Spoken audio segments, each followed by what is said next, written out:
दोस्तों, सबको नमस्कार और सब बढ़िया ज़बरदस्त। मैं आशा करता हूँ कि आप लोग मस्त होंगे, ज़बरदस्त होंगे। और ये जीके जीएस का प्रैक्टिस सेट है। जीके जीएस के प्रैक्टिस सेट में दूसरा ये जीके जीएस प्रैक्टिस सेट है। और आप लोग पहला प्रैक्टिस सेट भी देख लीजिएगा, क्योंकि जो क्वेश्चन करवाए जाते हैं ये जो 10 साल से आए हुए पेपरों में क्वेश्चन होते हैं, वही क्वेश्चन सॉल्व करवाए जाते हैं। इसमें पहला क्वेश्चन क्या कह रहा है? पहला क्वेश्चन कह रहा है, भारतीय संविधान का कौन सा अनुच्छेद अखिल भारतीय सेवाओं से संबंधित है? अनुच्छेद ए नंबर सही है 320, बी नंबर सही है 312, सी नंबर सही है आर्टिकल 51, अनुच्छेद 60, डी नंबर सही है। तो इसमें पूछ रहा है जो भारतीय सेवाएं हैं उनसे संबंधित है, तो आपका आर्टिकल 60 क्या आता है? आर्टिकल 60 आता है कि जो राष्ट्रपति होता है उसको शपथ दिलाना। राष्ट्रपति को शपथ कौन दिलाता है? जो वरिष्ठ अधिकारी होता है, किसमें का, जो सर्वोच्च न्यायालय होता है, जो मुख्य न्यायाधीश कह सकते हो, उसमें जो सुप्रीम कोर्ट का जो मुख्य न्यायाधीश होता है वही जो है राष्ट्रपति को शपथ दिलाता है आर्टिकल 60 के तहत। आर्टिकल 51 क्या है? आर्टिकल 51 है ये अंतर्राष्ट्रीय शांति सुरक्षा। ये आपको डीपीएसपी मतलब नीति निर्देशक तत्व में मिलेगा। आर्टिकल 51 आता है क्योंकि जो कहाँ से 36 से 51 जो है नीति निर्देशक तत्व भाग 4 में आता है। भाग 4 3651 आर्टिकल में आता है। 51 जो है ये अंतर्राष्ट्रीय शांति सुरक्षा से संबंधित है। आर्टिकल 51 दो ऑप्शन सॉल्व हो गए हैं। और आर्टिकल 312 आपका आता है जो अखिल भारतीय सेवाएं हैं उनसे संबंधित है। अखिल भारतीय सेवाओं से, तो हमारा आंसर क्या हो जाएगा? हमारा क्वेश्चन ही था अखिल भारतीय सेवाएं हैं उससे कौन सा आर्टिकल संबंधित है? 312। तो जो अखिल भारतीय सेवाएं हैं उसमें 3 आते हैं। कौन कौन से? एक आईएएस आता है, आईएएस, आईपीएस, आईएफएस मतलब इंडियन एडमिनिस्ट्रेटिव सर्विस होता है। आईपीएस होता है इंडियन पुलिस सर्विस, और आईपीएस होता है इंडियन फॉरेस्ट सर्विस। ये 3 होते हैं अखिल भारतीय सेवाओं के अंदर सम्मिलित है। तो हमारा आर्टिकल जो हो जाएगा 312 बी नंबर सही है। अगला क्वेश्चन है केंद्र सरकार के व्यय को नियंत्रित करने की शक्ति किसमें निहित है? ए नंबर मुख्य चुनाव आयोग, ए नंबर सही है। बी नंबर नियंत्रक एवं महालेखक परीक्षा की, सी नंबर भारत के महान्यायवादी की, डी नंबर लोकसभा अध्यक्ष। तो ये जो मुख्य चुनाव आयोग होते हैं, मुख्य चुनाव आयोग जो होते हैं ये आते हैं आर्टिकल 324 में, और भाग 15 में आते हैं मुख्य चुनाव आयोग। ये तो हो गए हैं, लेकिन ये आंसर नहीं है। नियंत्रक महालेखा परीक्षा ये जो व्यय है उनको नियंत्रित करने के लिए निहित है, मतलब कि हमारा बी नंबर सही हो जाएगा। ये लेखा विभाग के सबसे बड़े अधिकारी होते हैं जो नियंत्रक महालेखा परीक्षा होता है। किस आर्टिकल में आता है? 148 आर्टिकल में आता है। और इसको जो है राष्ट्रपति नियुक्त करता है 148 के तहत।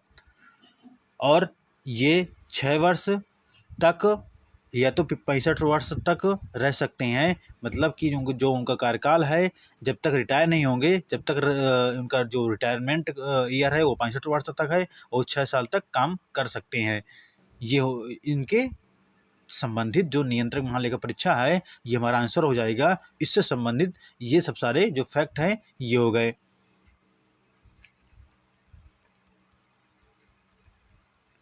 और ये महान न्यायवादी है, ये इसको बोलते हैं अटॉर्नी जनरल। अटॉर्नी जनरल या महान न्यायवादी।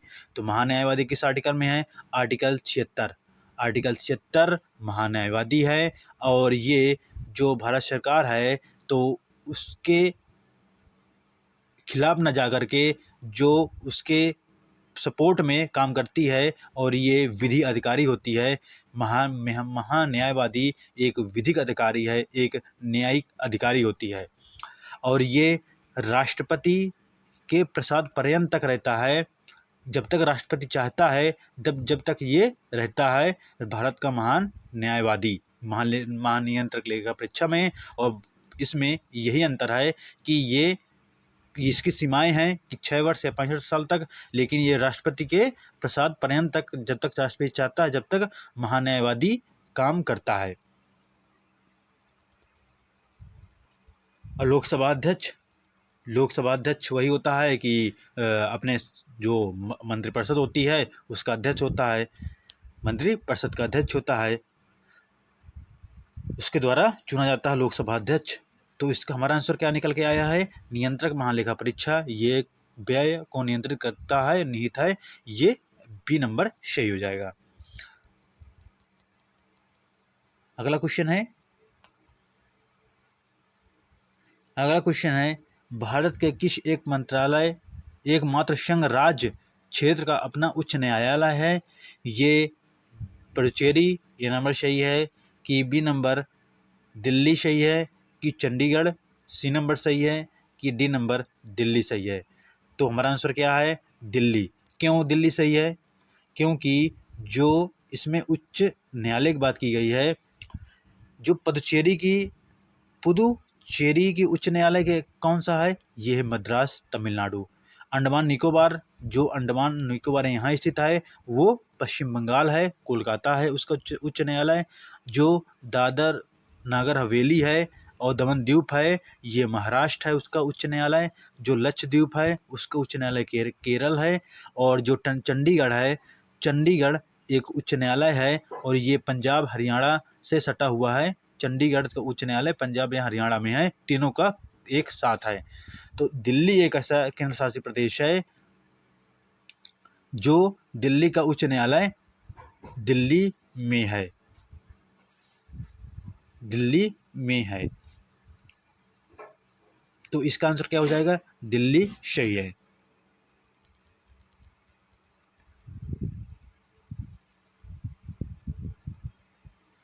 दिल्ली के विषय में जानते हैं। दिल्ली 1911 में कोलकाता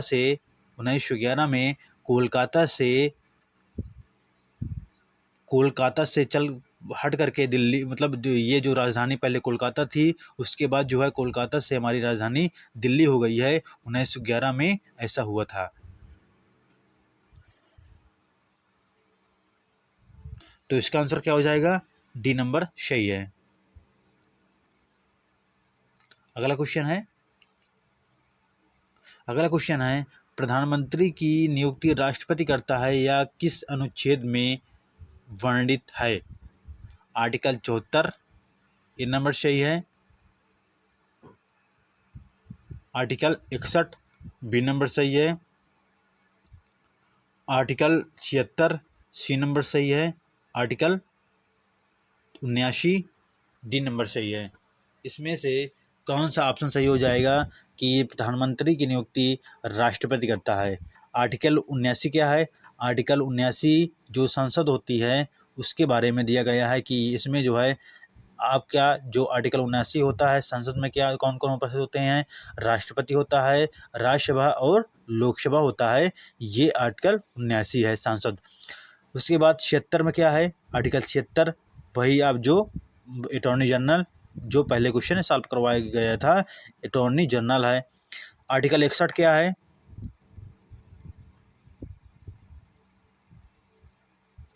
आर्टिकल 61 ये है जो राष्ट्रपति पर महाभियोग लगता है, वो आर्टिकल 61 के तहत है। महाभियोग, अच्छा, जो राष्ट्रपति पर महाभियोग लगता है वो किस प्रकार महाभियोग लगता है? महाभियोग किस प्रकार लगता है? तो जो 1/4 सदस्य होते हैं 1/4 सदस्य जो 1/4 सदस्य होते हैं या लोकसभा के या राज्यसभा के। तो हमारा जब ये बिल आता है तो या तो लोकसभा स्टार्ट करेगा या तो राज्यसभा स्टार्ट करेगा। अगर हम ले रहे हैं लोकसभा को, अगर लोकसभा को हम ले रहे हैं तो 1/4 सदस्य जो है लोकसभा जो है उसके सदस्य राष्ट्रपति को बताएंगे कि आपके ऊपर महाभियोग लगेगा, तो फिर उनको 14 दिन के लिए छूट रहती है। तो 14 दिन बाद जो है अगर राष्ट्रपति कुछ इसमें करते हैं, मतलब उसमें कुछ क्रियाकलाप करते हैं तो ठीक है, नहीं करते हैं तो फिर जो है वही बिल लोकसभा आता है। लोकसभा में फिर जो है 2/3 सदस्य जो विशेष बहुमत से इसको पारित कर देते हैं, फिर राज्यसभा में जाता है। वहाँ से अगर 2/3 सदस्य पारित कर देते हैं तो उनमें राष्ट्रपति में महाभियोग लग जाता है। तो इसमें 3-4 क्वेश्चन बन जाते हैं कि कितने सदस्य होते हैं, तो 1/4 सदस्य होते हैं। फिर उसके बाद जो है ये बिल कहाँ जाता है, वहीं वापस आ जाता है। फिर मतलब ये दोबारा जब लगता है तो वही सदन में आता है जिस सदन से ये बिल उठाया गया था। तो 2/3 सदस्य जो होते हैं वो 2/3 सदस्य विशेष बहुमत से ये पारित करते हैं, फिर अगले सदन में जाता है, फिर उससे पारित होकर के ये महाभियोग लग जाता है। तो आर्टिकल 61 के अंतर्गत ये आता है, महाभियोग राष्ट्रपति पर लगता है। फिर आर्टिकल 74 हमारा लास्ट नंबर है, आर्टिकल 74 ये नंबर सही है। ये प्रधानमंत्री की नियुक्ति राष्ट्रपति करता है, ये आर्टिकल 74 के अंतर्गत आता है। और जो प्रधानमंत्री होता है ये बहुमत दल का नेता होता है, बहुमत दल का नेता होता है प्रधानमंत्री।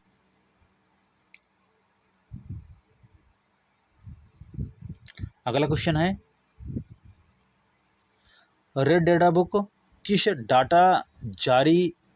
डाटा जारी करती है? रेड डाटा बुक किसका डाटा जारी करती है? लुप्त प्राय प्रजाति, ए नंबर सही है। आर्थिक रूप से महत्वपूर्ण प्रजातियां, बी नंबर सही है। इस सभी पौधे और पशु प्रजातियां का संरक्षण, सी नंबर सही है कि डी इनमें से कोई नहीं। तो हमारा जो रेड डाटा बुक है वो IUCN जारी करता है। IUCN, अच्छा IUCN का फुल फॉर्म क्या होता है? इंटरनेशनल यूनियन कंजर्वेशन नेशन, ये होता है इसका फुल फॉर्म IUCN का। अब इसका हेडक्वार्टर कहाँ है? ग्लैंड स्विट्जरलैंड में है, ग्लैंड स्विट्जरलैंड में है जो रेड IUCN का हेडक्वार्टर है। तो वो एक डाटा जारी करता है, रेड डाटा बुक बोलते हैं उसको, जो सभी पौधे और प्रजातियां होती हैं उसके संरक्षण के लिए ये डाटा जारी करता है कि कौन सा जीव या जो पौधा है वो विलुप्त की ओर जा रहा है। तो ये इसमें होता है रेड डाटा बुक में। तो इसका आंसर सी नंबर सही है। अगला क्वेश्चन है, भारत में अंकलेश्वर किसके उत्पादन के लिए जाना जाता है? अंकलेश्वर, ए नंबर पेट्रोलियम सही है, बी नंबर यूरेनियम सही है, सी नंबर लौह अयस्क सही है, डी नंबर कोयला सही है। तो हमारा जो है इसका आंसर क्या हो जाएगा? तो अंकलेश्वर जो है ये कहाँ है? गुजरात में। आप भारत का मैप देखिएगा, ये है अंकलेश्वर, ये है गुजरात। अंकलेश्वर गुजरात है और अंकलेश्वर है गुजरात में। ये पेट्रोलियम के लिए जाना जाता है। जैसे बॉम्बे हाई है, जो बॉम्बे हाई है कहाँ है? महाराष्ट्र में बॉम्बे हाई है।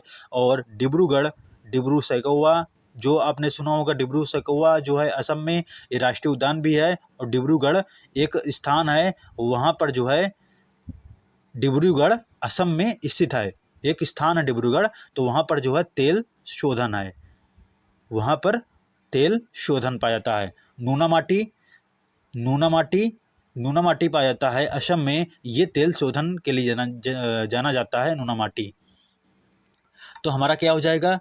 ये है पेट्रोलियम के लिए जाना जाता है अंकलेश्वर जो गुजरात में स्थित है।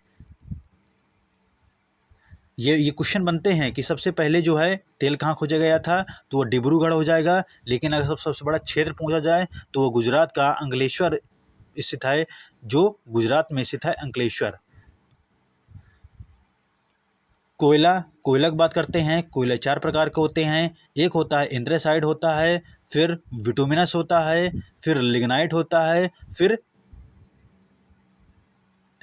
अच्छा हाँ, ये पीट कोयला होता है, बिटुमिनस होता है, लिग्नाइट होता है और एंथ्रेसाइट होता है। जो एंथ्रेसाइट होता है तो उसमें जो है जो कार्बन की मात्रा होती है वो 90 से 95% तक कार्बन की मात्रा पाई जाती है। तो सबसे उच्चम को ये भी क्वेश्चन बनते हैं कि सबसे उच्चम कोटि का जो कोयला होता है वो कौन होता है, तो एंथ्रेसाइट होता है सबसे उच्चम कोटि का कोयला। ये हो गया। लौह अयस्क। अच्छा, लौह अयस्क सबसे ज़्यादा लौह मतलब ये कहाँ पाया जाता है लौह अयस्क, ये जैसे आपने सुना होगा जो सिंह भूमि है, सिंह भूमि है, सिंह भूमि झारखंड में स्थित है, वहाँ पर लोहे का अयस्क पाया जाता है। यूरेनियम है जो धनबाद झारखंड में है, वहाँ पर यूरेनियम सबसे ज़्यादा मिलता है। और ये जो छोटा नागपुर पठार होता है, ये एरिया क्या कहते हैं, इस एरिया क्या क्या कहते हैं, भारत का रूर कहते हैं। भारत का रूर आपने सुना होगा कि भारत का रूर किस एरिया को कहते हैं। ये जो छोटा नागपुर पठार होता है, ये तुम्हारा छत्तीसगढ़, झारखंड और पश्चिम बंगाल से और ये बिहार से लगा हुआ होता है, उसको बोलते हैं भारत का रूर। तो यहाँ पर खनिज बहुत ज़्यादा मात्रा में मिलते हैं। तो हमारा क्या आंसर हो जाएगा, ए नंबर पेट्रोलियम सही है। अगला क्वेश्चन है, भारतीय इतिहास में बाजार नियम मूल नियंत्रण पद्धति की शुरुआत किसने की है। कुतुबुद्दीन ऐबक, ए नंबर सही है। मोहम्मद बिन तुगलक, बी नंबर सही है। अलाउद्दीन खिलजी, सी नंबर सही है। जलालुद्दीन खिलजी, डी नंबर सही है।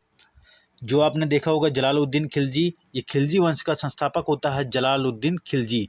और इसका जो है जो अलाउद्दीन खिलजी होता है, इसका चाचा ही होता है, ये चाचा ही होता है। और दामाद जो है, चाचा तो इसका होता है और इसका दामाद कौन होता है, अलाउद्दीन खिलजी होता है। तो दामाद अलाउद्दीन खिलजी होता है, जलालुद्दीन खिलजी, ये खिलजी वंश का संस्थापक हो जाता है। इसको मार करके अलाउद्दीन खिलजी फिर मतलब खिलजी वंश का पर राज करता है। तो इसने जो है ये काम किया था कि जो बाजार है उस पर मतलब उसमें बाजार नियंत्रण पर काम किया था। और जो है इधर उधर जो पैसे हुए थे उसको एक जगह पर एक नियम लागू करके उस पैसे को बचाया था। तो बाजार नियंत्रण पर इसने पद्धति शुरू की थी अलाउद्दीन खिलजी। और उसके टाइम पर कौन रहता था, एक जो 1000 दिनार के नाम से जानते हैं, मलिक कफूर, इसको 1000 दिनार ही बोलते थे क्योंकि इसको जो 1000 दिनार था उसको दे करके इसको खरीदा था 1000 दिनार दे करके, इसलिए इसको 1000 दिनार बोलते थे मलिक कफूर को। और इसका नौकर था। अलाउद्दीन खिलजी, इसको बोलते थे दूसरा सिकंदर क्योंकि जो सिकंदर मतलब ये पूरे विश्व को जीतने की इच्छा रखने वाला था, इसलिए इसको क्या बोलते थे, दूसरा सिकंदर बोलते थे अलाउद्दीन खिलजी को। तो हमारा आंसर क्या हो जाएगा, अलाउद्दीन खिलजी, सी नंबर सही है। अगला क्वेश्चन है, निम्नलिखित में से दचगाम वन्यजीव अभयारण्य किस राज्य में स्थित है। ए नंबर मध्य प्रदेश सही है, बी नंबर जम्मू कश्मीर सही है, कि सी नंबर उड़ीसा सही है, कि डी नंबर केरल सही है। तो जो दशगाम है, दशगाम और किस्वतगढ़ 2 राष्ट्रीय उद्यान हैं। ये कहाँ हैं, जम्मू कश्मीर में, किस्वतगढ़। मध्य प्रदेश में कूनो है, पन्ना है और बांदीपुर कर्नाटक में है, बनेरघट्टा है, बांदीपुर बनेरघट्टा ये कर्नाटक में स्थित हैं, ये राष्ट्रीय उद्यान है। कूनो, पन्ना ये मध्य प्रदेश में है, बांधवगढ़ मध्य प्रदेश में है, सतपुड़ा मध्य प्रदेश में है, और कौन बचा, ठीक है। तो ये हो गए हैं उस मध्य प्रदेश के। उड़ीसा में कौन है? उड़ीसा में सतकोशिया और भीतरकनिका उड़ीसा में राष्ट्रीय उद्यान है। केरल में तिरुवनंतपुरम जो साइलेंट वैली है, साइलेंट वैली ये केरल में स्थित है, ये राष्ट्रीय उद्यान है साइलेंट वैली। साइलेंट वैली कहाँ है? आपने क्वेश्चन पढ़ा होगा कि साइलेंट वैली कहाँ स्थित है, तो ये जो है ये कहाँ स्थित है? ये स्थित है केरल राज्य में। पेरियार कहाँ स्थित है? ये स्थित है केरल में, पेरियार। अपराम्बिकुलम ये स्थित है केरल में। और हमारा आंसर क्या हो जाएगा? जम्मू कश्मीर। दशगाम तो हो गया था, केरल हो गया, उड़ीसा हो गया, सिमलीपाल, और ये भीतरकनिका हो गया उड़ीसा में जो राष्ट्रीय उद्यान है। मध्य प्रदेश भी हो गया। ठीक है, ये सब तुम्हारे जो है रिवीजन के लिए हो गए हैं। देखो आपने देखा होगा कि एक क्वेश्चन से हमारे जो क्वेश्चन है हमने उसमें टिक केवल नहीं मारा है कि हम उसमें टिक मार के निकल गए हैं, उसमें कुछ मतलब जो ऑप्शन है उसको हमने सॉल्व करवाया है। इसीलिए कहते हैं कि जो हमारा ये प्रैक्टिस सेट है, हम केवल एक क्वेश्चन सॉल्व करवा के टिक नहीं मारते हैं, उसमें जितने क्वेश्चन बनते हैं वो सब सारे क्वेश्चन करवा दिए जाते हैं। तो इसलिए कहते हैं कि अपने दोस्तों को बताइए और लाइक करिए। अगला क्वेश्चन है निम्नलिखित में से मानव विकास सूचकांक की गणना करने के लिए किसका उपयोग नहीं किया जाता है? तो मानव विकास सूचकांक, ए नंबर सही है शिक्षा, प्रति व्यक्ति आय, बी नंबर सही है जीवन प्रत्याशा सही है, कि डी नंबर सामाजिक असमानता। तो ये तीन जो मानव विकास सूचकांक होता है, आपने इंडेक्स सुना होगा कि हमारी रैंक कितनी होती है, 132 33 रहती है, तो ये इंडेक्स होते हैं, ये सूचकांक आते हैं मानव विकास सूचकांक में। और ये जारी कौन करता है? यूएनडीपी जो यूनाइटेड नेशन डेवलपमेंट प्रोग्राम, ये यूएनडीपी, इसका मुख्यालय कहाँ है? नैरोबी केन्या में स्थित है, और यही जारी करती है, डाटा जारी करती है मानव विकास सूचकांक है। इसके तीन आयाम होते हैं। एक होता है एडुकेशन, शिक्षा होता है, एक होता है प्रति कैपिटल व्यक्ति, मतलब जो प्रति व्यक्ति आय है, तीसरा है जीवन प्रत्याशा है। ये तीन आयाम होते हैं जो मानव विकास सूचकांक की गणना करते हैं। इसलिए जो शिक्षा होता है, अगर मान लो, इसलिए हमारी रैंक इतनी पीछे है, अगर हमारी रैंक मान लो 10 हो जाए तो जानते हो क्या हो जाएगा? हमारी एडुकेशन शिक्षा बहुत तगड़ी हो जाएगी, फिर प्रति व्यक्ति आय बहुत ज़्यादा रुपए मिलेंगे, फिर जीवन प्रत्याशा बहुत अच्छी हो जाएगी। तो इसलिए हमारी रैंक 10 नहीं है, 132 है। तो और ये जो मानव विकास सूचकांक है, इस जारी कौन का मतलब जारी, चलो ठीक है, इसका केंद्र बिंदु हो, मतलब इसका सेंटर हो गया है कि इसका मुख्यालय कहाँ है, इसका कौन जारी करता है। लेकिन सबसे पहले बात, इसको बताया किसने था? तो जो पाकिस्तान के अर्थशास्त्री थे महबूब उल हक, इन्होंने जो है मानव विकास सूचकांक बताया था। तो पाकिस्तान के अर्थशास्त्री थे। ये क्वेश्चन आ चुका है। अगला क्वेश्चन है निम्नलिखित में से इंपीरियल बैंक की स्थापना किस वर्ष की गई थी? 1955, ए नंबर सही है, बी नंबर सही है 1921, सी नंबर सही है 1930, डी नंबर सही है 1935। अच्छा, इंपीरियल बैंक है, इंपीरियल 3 बैंकों का था, कंबाइंड में था। कौन कौन से?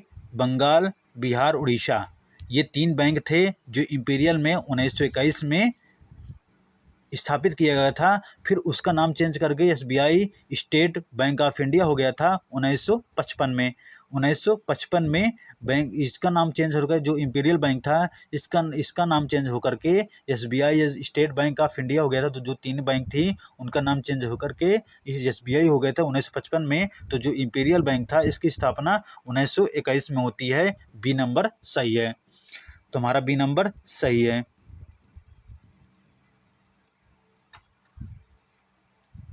अगला क्वेश्चन है रक्षा अनुसंधान और विकास संगठन का मुख्यालय कहाँ स्थित है? ए नंबर बेंगलुरु सही है, बी नंबर नई दिल्ली सही है, कि सी नंबर थुम्बा सही है कि डी नंबर आंध्र प्रदेश सही है? तो वो जो रक्षा अनुसंधान और विकास संगठन, ये हिंदी रूप है, DRDO उसको बोलते हैं, DRDO, defence research development organisation होता है इसका फुल फॉर्म, DRDO। इसका मुख्यालय कहाँ है? बेंगलुरु कर्नाटक में है। बेंगलुरु कर्नाटक में नहीं है, इसका मुख्यालय है नई दिल्ली। नई दिल्ली है इसका मुख्यालय। और इसकी स्थापना कब होती है? 1958 में इसकी स्थापना होती है। दो क्वेश्चन तुम्हारे हो गए हैं। और ये जो रक्षा मंत्रालय उसके अंतर्गत काम करता है, जो रक्षा मंत्रालय होता है उसके अंतर्गत DRDO काम करता है। तो इसका आंसर क्या हो जाएगा? नई दिल्ली हो जाएगा। जो बेंगलुरु कहाँ है? बेंगलुरु किसके हेडक्वार्टर हैं? इसरो क्या है? ये एक सैटेलाइट रिसर्च ऑर्गेनाइजेशन है और ये बेंगलुरु कर्नाटक में है। सैटेलाइट का काम करता है, जैसे चंद्रयान मिशन था ये है ना, तो उन्होंने सैटेलाइट लॉन्च किया था। तो ये सब कहाँ होता है? बेंगलुरु कर्नाटक से होता है। थुम्बा क्या है? थुम्बा जो है केरल में है, केरल में वो स्थित है थुम्बा। ये रॉकेट लॉन्चर पैड होता है यहाँ पर, थुम्बा केरल स्थित में है। जो आंध्र प्रदेश है, आंध्र प्रदेश जो है ये नेल्लोर जिला है आंध्र प्रदेश का। इसको बोलते हैं सतीश धवन अंतरिक्ष केंद्र बोलते हैं। और ये प्रक्षेपण यान के जो ठोस ईंधन होता है उसका काम करता है। तो ये नेल्लोर में स्थित है। तो हमारा आंसर क्या है? नई दिल्ली। आपको ये समस्या है, मैं समझ रहा हूँ कि इसमें जो है लिखते नहीं बनता है, इसलिए मैं इधर उधर लिख देता हूँ। लेकिन जो मैं बोलता हूँ तो उसका अगर ध्यान दोगे तो आपको सही रहेगा। अगला क्वेश्चन है, दूर दृष्टि दोष से पीड़ित व्यक्ति को दूर की वस्तु नहीं दिखाई देती है कि निकट की वस्तु नहीं दिखाई देती है? बी नंबर सही है कि वस्तु तिरछी दिखाई देती है, वस्तु उल्टा दिखाई देती है। तो दूर दृष्टि दोष में क्या होता है पीड़ित को? देखो, आपको इसमें कोई कंफ्यूजन नहीं रहेगा ऑप्शन में कि तिरछी और उल्टा, इसमें तो आप तो देखते ही कर देंगे। हाँ, इसमें कंफ्यूजन रहेगा कि वस्तु दूर की दिखाई देती है कि नज़दीक की दिखाई नहीं देती है, इसमें कंफ्यूजन रहेगा। तो आपने एक ये समझ है, अगर दूर है तो दूर को उसको दिख रहा है, दूर की चीज़ें दिख रही है लेकिन पास की चीज़ें नहीं दिख रही हैं, पास की चीज़ें नहीं दिख रही हैं, तो इसलिए निकट वस्तुएं दिखाई देती हैं। बी नंबर सही हो जाएगा। एक दो होते हैं ना, दूर दृष्टि दोष और निकट दृष्टि दोष। एक होता है निकट दृष्टि दोष, एक होता है दूर दृष्टि दोष। जो निकट दृष्टि दोष होता है उसमें क्या निकट की वस्तुएं दिखाई देती हैं लेकिन दूर की वस्तु नहीं दिखाई देती है। जो अब इसमें जो दूर दृष्टि दोष में होता है, इसमें क्या होता है, दूर की वस्तु दिखाई देती है लेकिन निकट की वस्तु नहीं दिखाई देती है। ये दोनों में अंतर होता है। और जो दूर दृष्टि दोष होता है उसको बोलते हैं उत्तल लेंस का, उसका प्रयोग करते हैं उसके उपचार के लिए उत्तल लेंस का प्रयोग करते हैं। और इसको क्या बोलते हैं? दूर दृष्टि को हाइपर मायोपिया बोलते हैं, हाइपर मायोपिया। तो हमारा आंसर क्या हो जाएगा? हमारा आंसर हो जाएगा बी नंबर, निकट की वस्तुएं नहीं दिखा देती हैं, बी नंबर सही है। अगला क्वेश्चन है, निम्नलिखित में से आसियान का मुख्यालय कहाँ है? ए नंबर काठमांडू सही है, बी नंबर जकार्ता सही है कि सी नंबर नई दिल्ली सही है कि डी नंबर बीजिंग सही है? अच्छा, बीजिंग है कहाँ? चीन में स्थित है। बीजिंग गलत हो गया, नई दिल्ली, लेकिन काठमांडू और जकार्ता, अच्छा इंडोनेशिया जो है, इंडोनेशिया जकार्ता में है और काठमांडू नेपाल में है। काठमांडू नेपाल में है। तो हमारा इसका जो आसियान का मुख्यालय कहाँ है? इंडोनेशिया जकार्ता में है। क्या हो जाएगा इसका आंसर? जकार्ता हो जाएगा, बी नंबर सही है। अगला क्वेश्चन है, निम्नलिखित में से भारत छोड़ो आंदोलन का नेतृत्व किसके द्वारा किया गया था? ए नंबर सही है भीमराव अम्बेडकर कि बी नंबर सही है सुभाष चंद्र बोस कि डी नंबर सही है महात्मा गांधी? सी नंबर होना चाहिए, बना लीजिएगा। और डी नंबर सही है पंडित जवाहरलाल नेहरू।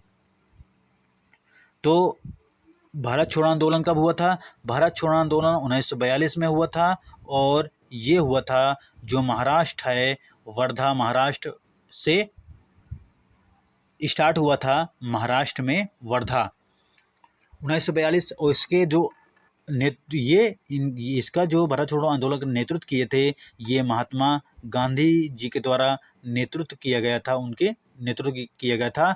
और भारत छोड़ो आंदोलन को बोलते हैं जीरो हावर बोलते हैं, क्योंकि 12 बजे चला गया था भारत छोड़ो आंदोलन का, मतलब स्टार्टिंग 12 बजे हुआ था, इसलिए जीरो हावर बोलते हैं उसको। और गांधी जी ने बोला था करो या मरो, डू या डाइट बोला था, ये भारत छोड़ो आंदोलन में बोले थे, करो या मरो। तो हमारा आंसर क्या हो जाएगा? गांधी जी। सी नंबर सही है, इसमें सी नंबर बना लेना, सी नंबर गांधी जी सही है। गांधी जी का जन्म कब हुआ था? 2 अक्टूबर 1869 में। ये आपको लगता है कि बहुत सरल क्वेश्चन है, बहुत सिंपल क्वेश्चन है, लेकिन जब पेपर में आ जाता है ना, तो पेपर में जब आता है तब वहाँ पर जो है ये होता है, डाउट में लोग चले जाते हैं, क्योंकि जो ईयर होता है वो ईयर जो है डाउट में बिल्कुल चले जाते हैं। इतना प्रेशर होता है स्कूल का, कॉलेज का, मतलब जो पेपर होता है, कि वहाँ पर दिमाग से स्लिप कर जाता है कि इसमें क्या था। तो इसलिए ये जो है बार बार रिवीजन करना चाहिए, इसलिए बार बार ये होता है कि कौन सा क्वेश्चन आ जाएगा पता नहीं होता है ना, ये पेपर में ये क्वेश्चन आ जाता है, इसलिए कि हमको सब चीज़ पढ़ना है, सब चीज़ उसको प्रैक्टिस में करना होता है।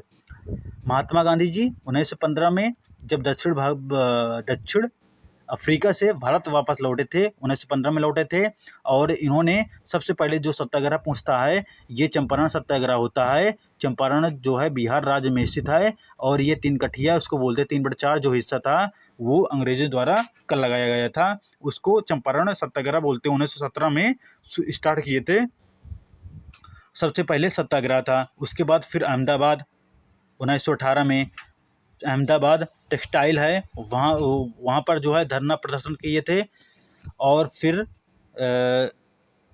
इनसे संबंधित हो गया है। उसके बाद सुभाष चंद्र बोस, जो सुभाष चंद्र बोस हैं, इनके विषय में आपको बता दिया, मतलब फिर से रिवीजन करते हैं कि जो सुभाष चंद्र बोस हैं 1938 में हरिपुरा अधिवेशन हुआ था, उसमें अध्यक्ष थे। 1939 में जो त्रिपुरी अधिवेशन हुआ था, उसमें कुछ दिन के लिए अध्यक्ष थे। उसके बाद जो है ये अपने पद से इस्तीफा दे करके फिर इन्होंने जो डॉक्टर राजेंद्र प्रसाद है, कुछ दिन के लिए वो अध्यक्ष बनाए गए थे, लेकिन गांधी जी की वजह से इनको इस्तीफा अपना देना पड़ा है। और गांधी जी की जो चहेती भट्टाभी सीतारमैया थी, उनको जो है गांधी जी चाह रहे थे, इसलिए जो है वो बाद में अध्यक्ष उनको बनाया गया था, भट्टाभी सीतारमैया को। इसलिए फिर जो है सुभाष चंद्र बोस 1939 में फॉरवर्ड ब्लॉक की स्थापना की थी, जब वहाँ से अध्यक्षता दे दिए थे। तो हमारा आंसर क्या हो जाएगा? महात्मा गांधी। सी नंबर सही हो जाएगा, सी नंबर, डी नंबर।